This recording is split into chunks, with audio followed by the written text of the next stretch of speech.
welcome to Mastering Modern Midlife. I'm Catherine Grace O'Connell, and this show is powered by the Forever Fierce Revolution. And speaking of Forever Fierce, which is a community designed to empower and inspire women at midlife and beyond, I'm so delighted to introduce my guest today, Marjorie Goodson. Marjorie is an author of this new book, MG. She is a performance artist, a dancer, a mother, a daughter, a comedian here, and the pauses in between, all these other things. But I'm so excited to have you on the show today. I'm so thrilled to be here, really, because first of all, I love what you're doing and sort of the message that you're giving about being in the middle of your life and really not having to feel like it's over in any way, and that it can be the beginning of your life by how you choose to go about it, and that there's no end to it. It's not a stop and start situation. It's not a stop. It's a continuum. And I think you even say that in one of your interviews. Yes. It's like we have this made up concept of aging and age that has us in these boxes. But we don't want to be in these boxes anymore, do we? No. And as a matter of fact, I always say, keep the compartments to, your closet, to your house, to your file cabinet, but not to your heart, not to your passion, because it just never ends. And it's that willingness and that desire to jump into your life, it's never over. And I think sometimes I think that we're our worst enemies because we put those ceilings and those roadblocks. And if we can sort of step out of our own way, then we're sort of free to be our best advocate.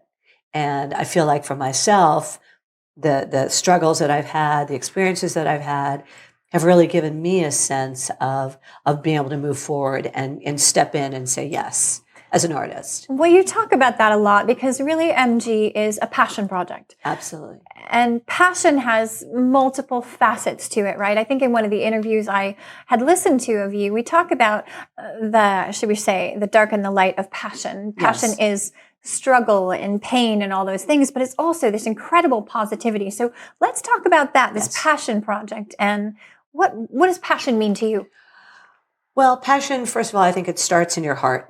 It's not intellectualized. It's something that you feel. And you may not even know it's there. It's just something that is ignited, and you can't really, it's sort of elusive. And I think the only way to find it is to go after something and to experience, as I always say, passion, it's like my dance is my passion and art, and it's my love torture, because I think anytime you do something that you care about, there's an anxiety, there's a fear. Am I good enough? Can I do this? Will I be accepted?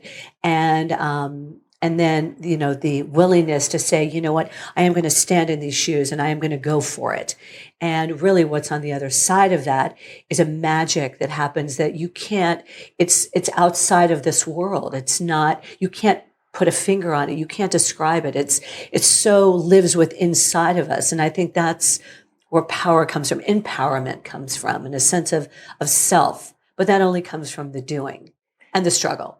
Well, what you're saying is power is internalized. Power is not outside of us. Power is something we tap into internally. No. Yeah, absolutely. And it's not, exactly. It's not a power suit, or it's not a certain type of behavior. It's just a feeling. And it's almost very gentle in nature in a way that it sort of sneaks up on us, and it can be very quiet. It's not, it can be if you want it to be, but for me, I find it much more calming and relaxing that it's like you're lifted from underneath. I always say when I'm flying and you can sort of feel when the plane gets to that level and it sort of levels off and it goes, and it sort of starts to fly smoothly. It coasts. And there's something very strong about that, and not rattling all the time. A letting go. Of letting go. And letting go. And for me, I always find that very scary. And it's not something that I ever want to necessarily be comfortable with, because I like sort of being off balance. And as a dancer, I think finding your journey and looking and always sort of looking behind you a little bit and wanting more. That is the journey. That is the struggle. And that's the prize. That's worth going after. I love that language that you use, love torture, because I tell you, that's a brilliant metaphor for life. It is a love torture if for you me, really yes. think of our greatest challenges, our darkest moments in life propel us, right? They force us Yes. to get out of our comfort zone. Sure. So there is this love torture in every moment, really, of life. Yeah, absolutely. And I agree with you. And I sort of coined that one day because literally I was on point and I'm like, why am I doing this? And in my second book, MG2, where I'm much more physical and I've created very difficult obstacles for myself where I put myself in very demanding positions. Like I'll work on silks or I'll create this bungee web where I have to climb in and around it. And I'm thinking, why am I doing this? And it's because I love it. And I don't think just the way we work out and we sort of break our muscles down and we work our muscles out, I think you have to work your heart muscle as well. And that just doesn't come from, I'm not a fan of the word happy. And I think that's a lot of the problem sometimes, that people are waiting for this moment of clarity to come and then they'll jump in and they're going to feel good. It's like, I want to. Sometimes that want never comes. You've got to do it before. We're waiting all the time then. We're waiting all the time. So how do you get into something when sometimes you don't want to get into it? And therein sort of lies that catch-22. I don't want to, or I don't feel like I'm good enough. And it's like, do it anyway, even if that fear is there. And the fear should be there. I think that's a good thing. The fear, the struggle, the self-doubt. And I feel like I've been riddled with it my whole life. It's sort of, I'm going to cry when I say it, but here come the tears. It stood in my way. Yeah. And now when you embrace it and you sort of make friends with it and take the fear on one hand and the self-doubt and say, okay, this is okay. This is being human. This is who I am, and let it work for you and letting it empower you and sort of understanding and navigating, which I love those words because it is about navigating through the trenches. It is. And we're navigating through oftentimes things we know nothing about, or unforeseen territory, right? So it's terrifying. But when we get to the other side, like you said, it's so incredibly satisfying, fulfilling. And it's life-changing. Sure. I mean, who wants to climb up a mountain that's like right there? Mm-hmm. You want to climb up that mountain and look back down and go, oh, wow, I did that. It's like, yeah, you did. And again, the more you do, the more you do. And so I'm not an advocate of shortcuts. I don't believe in the 2-minute abs. I think it really is about embracing, the fear and getting the courage to jump into your life. And I'm sure that there's more people like me than there's not. And, like you, we've talked about this and that sense of just, again, going for it.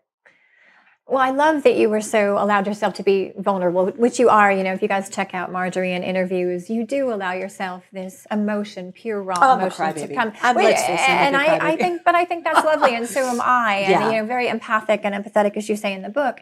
But I think let's dial it back and talk about because what you talked about was like really bringing in who you were and who you are and who these struggles that you had and self-esteem, which I think is extremely relatable to our audience. So let's talk about that. Okay. Who you were, who you are now, because you are the daughter of Mark Goodson, who many of us grew up with, Price is Right and Family Feud, and saw, his production company there and the amazing work that he was doing. Thank you. So at that point in time, you were the daughter of a very powerful man. Now you also have a daughter of your own. So you had a mother who was Miss Alabama. I mean, talk about, these incredible, gigantic figures in your life and role models. But then you have your own personal struggles. So people think, her life is so easy. She doesn't have to work in anything. I'm sure. Right. Let's dispel all of that and talk about, who you were, how your family shaped you, and who you are now and who you are becoming based upon your own choices. Well, thank you. And, that's so true. It's, people are going to say what they see from the outside, and it doesn't really matter. That's okay. You have to welcome all things because at the very end of the day, it's really about your life and how you come after it. And I've never wanted to play sort of a woe is me card or a this is great card. It's just how we come out is so unique. My father was very loving. My mother, I had a very sort of tenuous relationship with my mom, but still, lots to learn there. And I think as a child, I was very timid, and I don't think it was just how I sort of came out, and I wanted to do something with my life. I was always very, very creative. I always loved dance from a very early age. I'd see ballet and I thought, oh my God, I want to be that beautiful girl up on this stage. And it just was something I was always very drawn to. I was always very physical as a child. And, but again, had this low self-esteem, which again, I can't necessarily point a finger or say this is because of that, or it was just sort of what I've learned over the years is just maybe that's just how it was for me. And I've learned how to overcome that. And it still is something I struggle with all the time. But I'll tell you, having a child of my own certainly was a deal breaker in terms of just a game changer, rather, not a deal breaker, a game changer for me. And at the same time, my father had passed. So there was this sort of passing of the torch, and where I went from sort of little girl, young woman to mother. And again, these very significant changes and experiences really shaped me and got me to, I think certainly taking care of someone else is life-changing. And having my daughter really gave me a sense of power and empowerment as a woman to be able to, I guess, be here now and taking care of someone else. Well, let's talk about that, because that really is also where this book came from. You, I think it's on the About page of your blog, when you write about really the visceral experience of having a child and how that changed you. But then your daughter went away. Eventually our kids grow up and they go off to college, and we face that empty nest. And the empty nest can be a terrifying time, a very depressing time for many, but it also can be a very empowering time. And you chose empowerment. Yes. Out of this sense of, I have all this time, and my daughter and I are very close. She's my best friend. I mean, I call her my wingman, which is great. And I love you, Wing woman. Wing woman, exactly. Wing woman, exactly. And when she went off to college, there was that sense of, fear and sadness, but at the same time, wow, great opportunity. So I threw myself back into ballet, which I'd always loved, always wanted to do. And I'd done that for a couple of years. And at that juncture, I'd done it so much, and I got back onto point at the age of 48, which I think was very foolish. And well, we'll put some images up so you guys can see. This is knee, which I'd had surgery on, said, absolutely not. We're not going to, this is too much. And so I had another knee surgery. And at that point, it sort of took me out of it in terms of performance. But it didn't take me out enough so that I couldn't create the book that I wanted to create, which I thought was another avenue, which sort of forced me this injury and this sort of misfortune that I thought was a misfortune, really guided me to something which is now, of course, is so much better and so much longer lasting for me, which was the creating of MG. Do you believe that every challenge or obstacle we encounter, there is a blessing in that? I think it can be. Mm-hmm. I think you have to look for it. Not in everything. Sometimes it's not always, but I think that we can. You find have the something. Opportunity to shift your perception around the struggles, around the challenges. Absolutely. Look at it as a lesson. Something that's as important to know what to do as what not to do.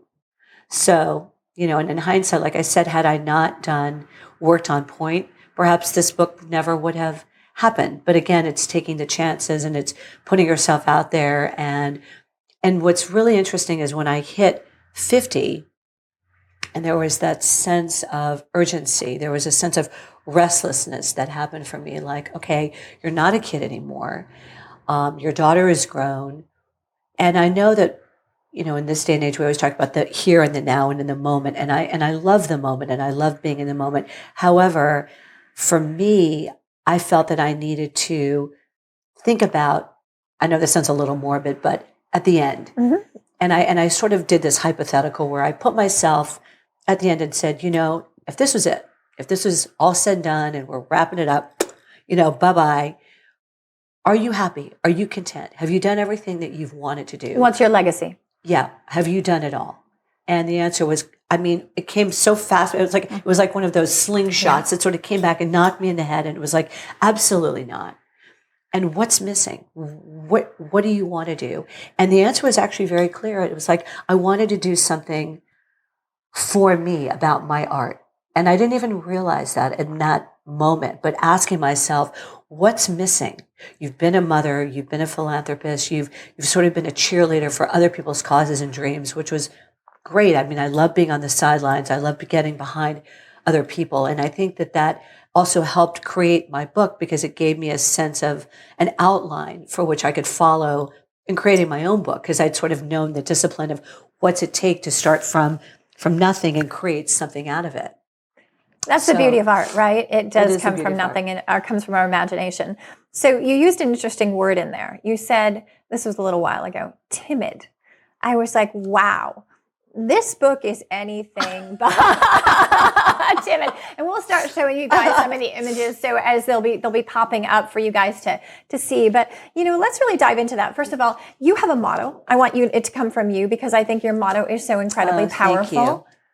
All in, not all over. All in, and this is all in. This is showing every aspect of you all in. It was all in for where I am at this point in my life. And I think that's very important to qualify, because all in can be an very, like, what is all in? Is it all in from my child? Is it all in from there?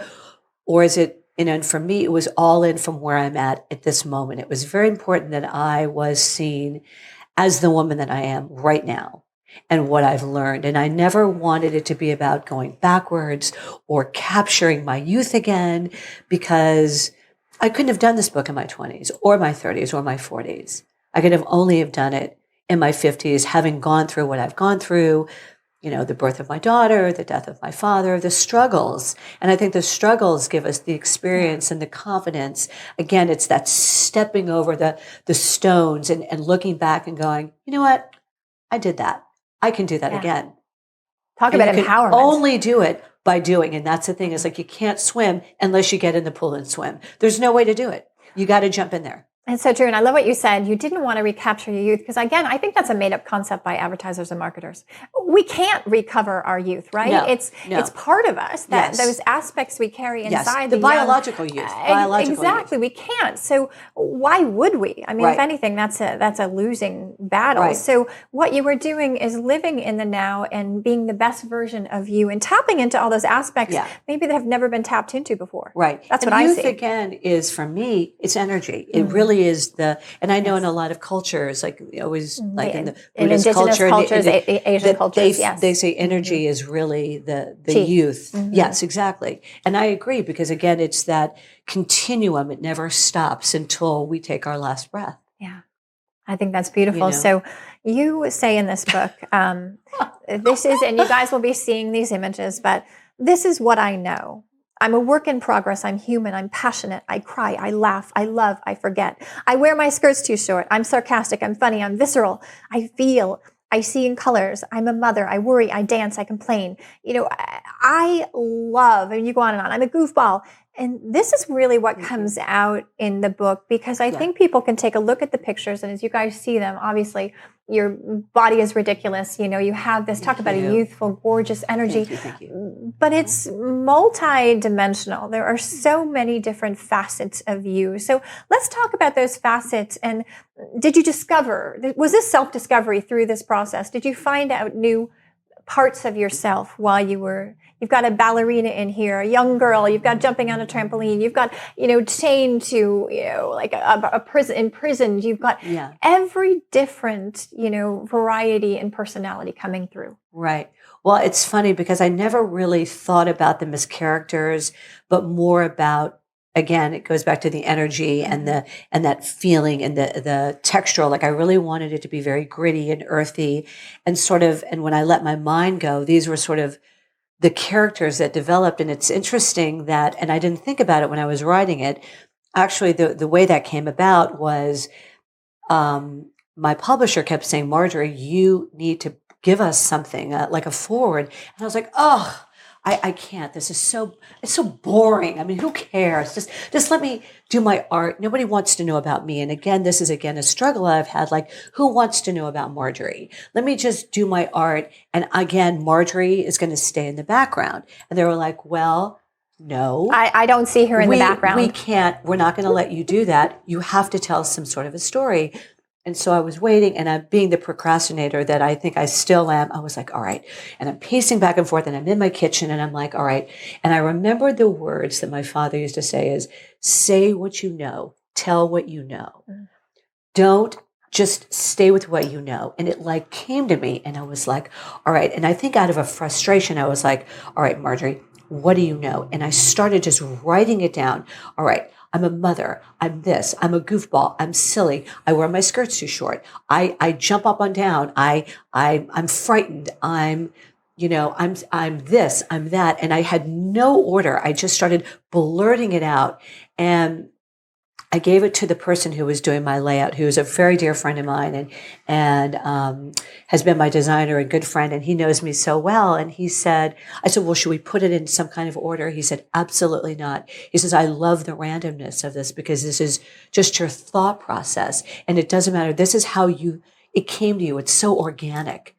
He said, and you want this book to be organic as well. So let's just leave it. So it was exactly how I wrote it. It had no order, no pattern, no anything. I said I couldn't repeat it if I wanted to, which is so great because that's what I love organic. About it. You can't repeat it. And it's interesting because in my second book, I work with what I call them my dance partners, which are paint, smoke, powder, light, and these elements that are poured on me or thrown at me. They're so, you never know what they're going to do. And I love that sort of unpredictable, unexpected element, which makes the magic of art. Because I think if you try to sort of grind it down and force it to be something, you lose that element of surprise, which is what I kind of loved about this book because we sort of went for it. Yeah. And you definitely did go for it. And this is not a book with a shy, timid girl. That's not what you're going to see there in these images. So. And isn't that funny? Because I never wanted it to be like a sexy book or anything. That was never my intention. And it's very interesting that dancers will talk about intention and that you go with a sense of you have a story in your mind, but it's never as a goal. Yeah. So I love where you were just going with this. Like I said, I was about to dive in and ask you really your intention behind the book, which you just said, and then intention, impact, and you talked about the words like surprise, but it's really the spontaneity. Yes. There's a lot of spontaneity going in here. And what did spontaneity do for you in this? What did you discover about yourself through the spontaneity of these photo shoots? Well, that one, I can do it. Yeah. So that was very exciting that I don't like to be choreographed through my art. When I was creating the pictures, one of the things I did notice is that it was less about a position and more about, again, finding the dialogue inside yourself, the energy, particularly working with a camera, how to find the positions, but also without looking stale and forced, without any kind of life behind it. So finding this incredible energy, which takes discovery. So the umpteen photographs, and I said, as a dancer, and I felt very fortunate, I could sort of move through one position and then move into another. And again, it was just, sometimes it was, these photographs were like, how did this happen? And interesting enough, in my second book, we do a lot of trampoline work because I really wanted to capture, in flight, which I also have in there. You have a lot. They're beautiful and lovely and childlike.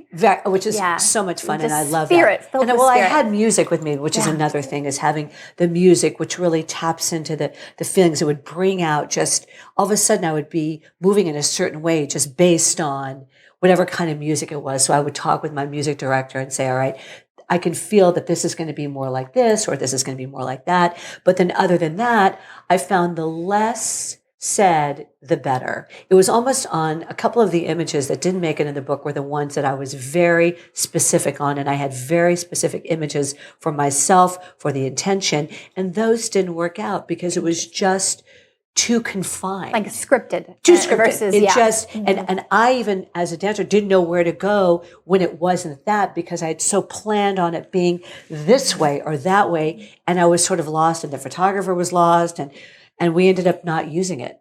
And it was just a mess. It was just an absolute mess. What was the most surprising thing for you seeing the images? I get tears. And that's wonderful. Sorry. Can you think back to that first time when they showed definitely. you? Yeah. Actually, it was on the first few photographs, and seeing myself as an artist. Sorry. No, it's beautiful, because I think that's again relatable with our audience, because I think that's the beauty of midlife is finding these parts of ourselves, connecting that have been repressed, suppressed, kept in a box, right? True. And now they're let free. Yes. So they're being let free here. Yeah, and I remember telling the photographer, well, the rest of this interview is going to look horrible, but that's okay. I don't even care, because it's so important to talk about it. And these things that are repressed in ourselves many times, often. And I remember telling the photographer, don't photograph my face. Just only the body, because I thought, I'm not pretty. I'm not a glamazon. I don't want people to think that I'm trying to be all of that, and it was very important because I really wanted to be taken seriously. And so in the beginning, and they were laughing, they were like, Marjorie, we have to photograph your face. Even the makeup artist is like, wait, what? I go, well, just like from the neck down. So does that have anything to do with this one, where even though it's the most incredible image, your hair is covering your face? Well, or is that just an artistic moment? That was an artistic, because we had the wind machine, but I actually love it. I love it too. I love it too. And it really is it's interesting, because it did allow me to sort of come at the camera but be a little bit hidden.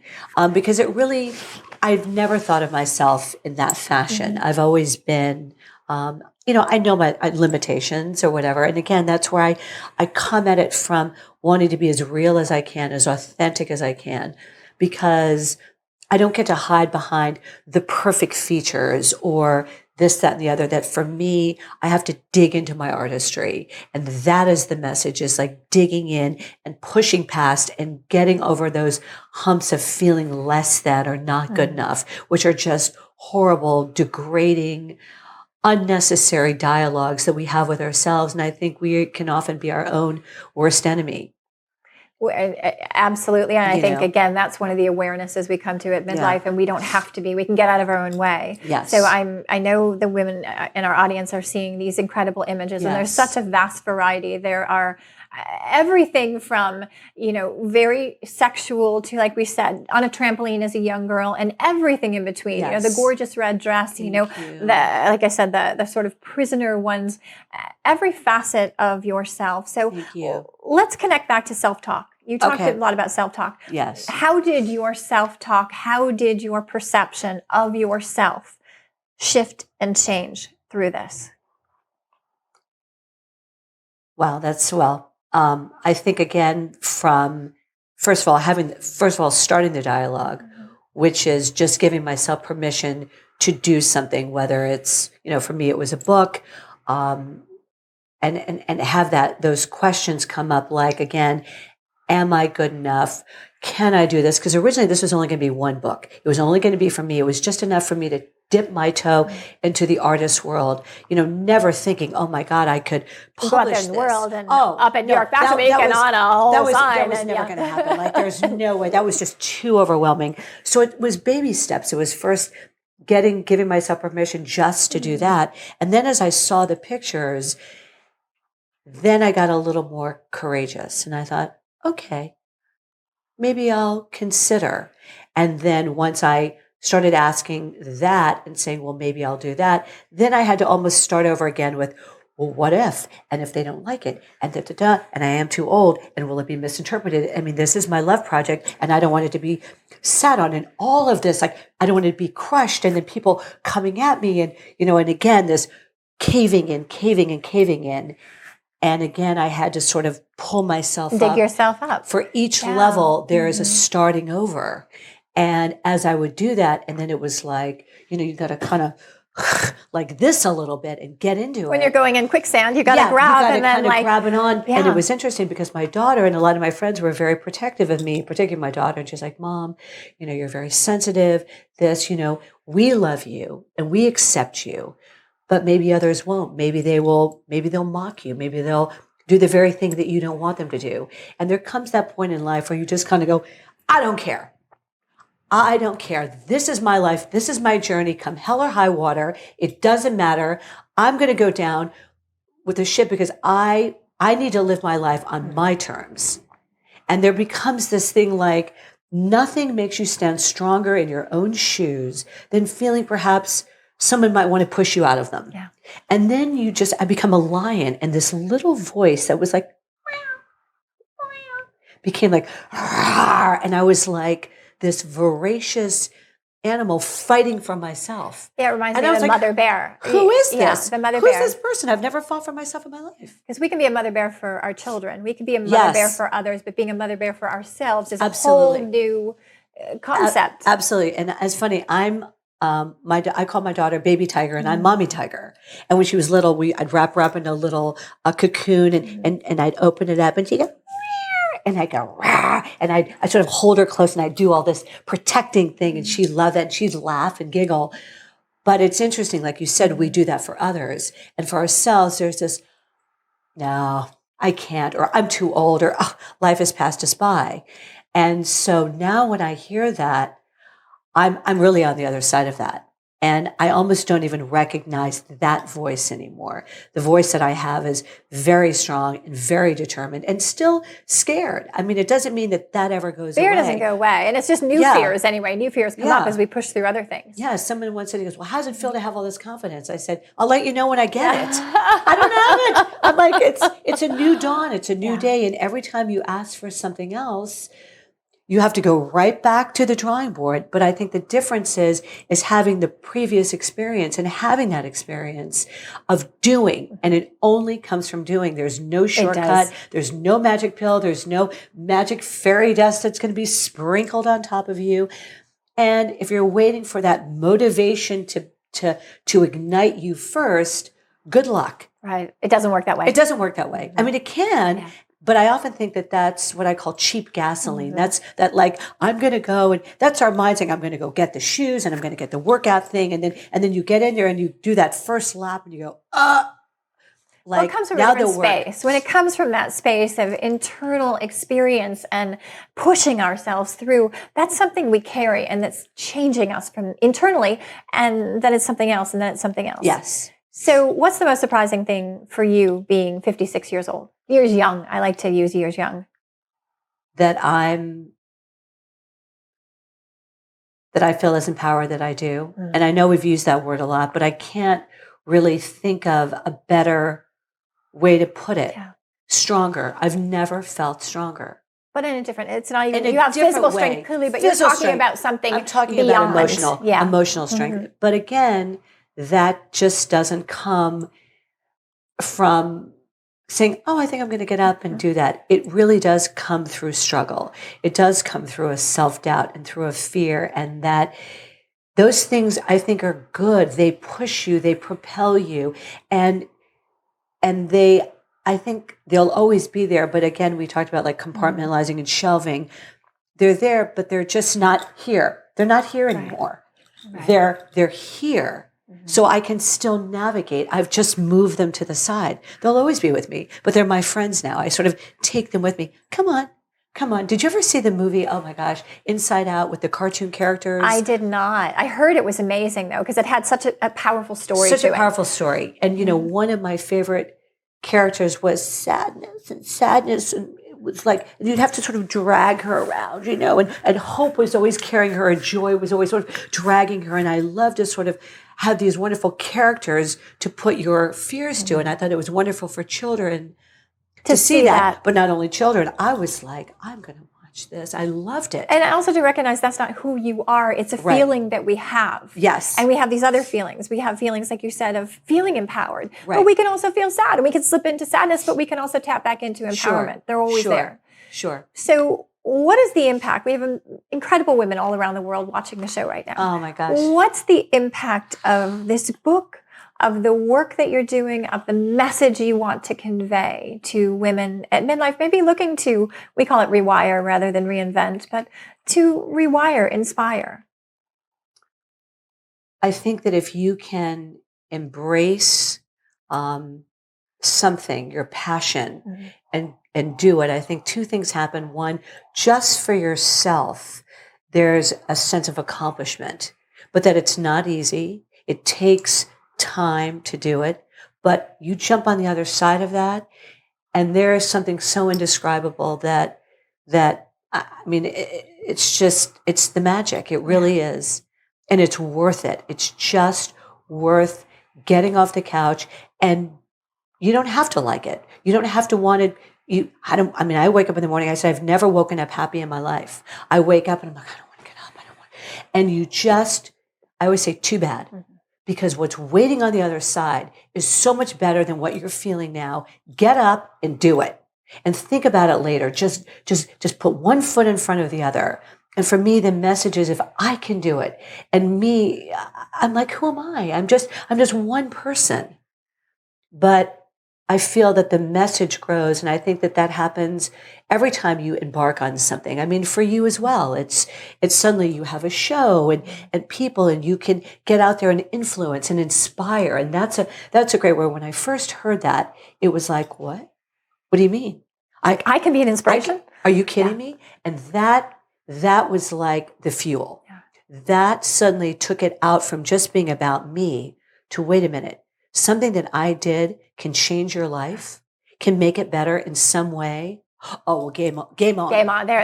I'm all in. Because it's one thing doing it for us, but I think also when you have that mothering energy, you're always about, that ripple effect. And I love, there was a show, Oprah, obviously I'm a huge Oprah fan. I don't know who isn't. If you're not, too bad. Exactly, maybe you're probably not watching the show.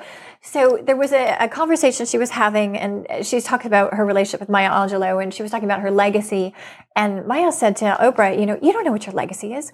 You don't know what your legacy is because there are so many people out there that you are touching. You are changing their lives that you have no idea. And I think that's the truth of inspiration. Every single person inspires another. Yes. And we're always inspiring, and we have no idea who we've inspired. Yes. And so it's very key to stay your truth. Mm-hmm. And it doesn't mean necessarily that you have to get bigger and more elaborate and more smoke and mirrors. Yeah.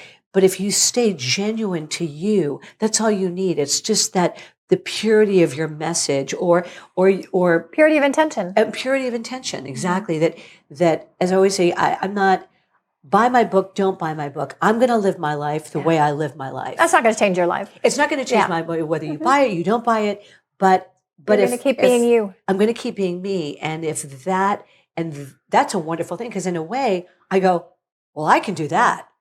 Well, you just took the power away of that, because this isn't about, watching on Amazon how many clicks and how many books you've sold. This was a passion project for you. It was life-changing for you, whether or not the book sells. And to me, that's power. That's true power. Yes, absolutely. So you started the book with words and what you know about yourself. What would 3 words be about you today? Oh my God, I wasn't expecting that question. Of course not. It's the idea. Wow, Catherine, darn you. 3 words. Let's not make it darn you one of them. No, exactly. I'm vulnerable. I'm fearful. I can't curse, can I? If it's really bad, we can edit it out. But I started cursing in my 50s, and I think it's the coolest thing ever. And because of that, I'm strong as fuck. Yeah. Okay. That's how I feel. Yeah. That's the only way I can say it. Yeah. No, I really, That's how I feel about it. I think you can only say that. It's interesting because Brene Brown, says, the social scientist, has done the research on the power of swearing, and that there's actual power in it, and you feel differently. So I love that. But that's what you really said is that really encapsulates being real and being vulnerable and allowing yourself to be you is the essence of absolutely that message. And I mean, and that's just three. I mean, there's so many other, but I like those things. I like. So we're talking about the impact you want to have in the world and the impact on our audience out there. And women now are seeing these incredible images in this beautiful studio in LA, Milk Studios, which looks like an amazing experience. But if they don't have that opportunity, maybe they don't have the budget, what are 3 things that the women in our audience can do today to feel empowered, to have these life-changing experiences, maybe just in their own living room? Right, exactly, because you're absolutely right. It's not the size of the project. It's just about if there's something you want to do to go after it. And I think first it is to make the decision, to ask the question, am I happy right now? Is there something more that's missing out of my life? What do I want? And at that point, how do I go after it? But I think the important thing is that you go after it. And here's another thing. Get all that crap out of your head about, it's past my time, I'm not good enough. It's nonsense. It really is. It's an outdated notion. Women, we are powerful. Age is just a number. It is how you feel about yourself. And these cookie cutter notions of this and that, and it's only in your 20s and your 30s. And I say this to people our age, and I say it to the women that are younger. You don't need to go through life with your foot on the sort of the dashboard of life because you're afraid of getting older. Like, it's coming. It's coming. Oh, it's coming. All right. And you know what? And that's a good thing because as the more you do, the more you do. So jump in and just, get the grit and say, no, today I stop and I'm going to get up and I'm going to go and I'm going to do something and I'm going to change my life. And is it going to be easy? No, it's not. And it doesn't even matter what it is. It can be the smallest thing because it's not size. Fear is fear and it can overwhelm us. So if you accept it, navigate it, and move through it, I'm telling you what's on the other side of that is gold. You said that's where the magic happens. That's where the magic happens. But if we don't push through, we're not going to... If you don't push through, so wherever you are, push through. Just push through. So be where you are. Like, I love that. Be where you are, wherever you are in the world right now in this moment, in your living room. Maybe it's a journal. Maybe it's going out your door. Maybe it's taking that step. Whatever it is in your life, you need to push through. And be you. And be you. And be you. Not be someone else. You don't have to fabrike it to be I don't have to be you. I don't have to do this. I don't have to go on point. No. It's not about being you. It's me being me. It's you being you and finding the best you. And that's the empowerment because once you get that, then you can generate your own power in your own circles. Yeah. Yeah. I love that. So I don't have to do this. I don't have to go get point shoes. I don't have to judge myself because I don't look like this. Not okay, at all. cool. Not at all. And I don't have to do it. And I may never do that again. Good. That relieves me completely. Of course. Good. So no, truly, this has been such a delight to have you here. And, I know there are many women in our audience who've been touched and inspired by you. If they want to find you, get your book, find you on social media, let them know right now. Where can they connect with you? MarjorieGoodson.com. I'm on Instagram, Marjorie Goodson. I'm the crazy one in the green wigs and the pink hair and the paint. So you'll be able to find me that way. And those are really my main two. And YouTube. I've got my videos there. And YouTube, Marjorie Goodson Dancer. So those are the 3 ways you can find me and through you, I suppose. So, there you go. Through me. Yeah. We'll be sharing the show, obviously. So. And I really do hope that whoever is listening and that there is that moment where it's like you get up there and you go for it.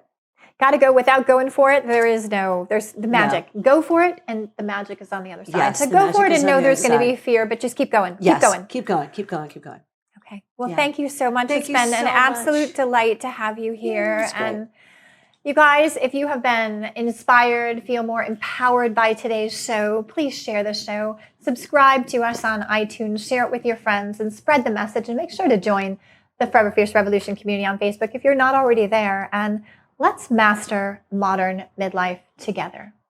And with that, cheers, beauties. Stay fierce.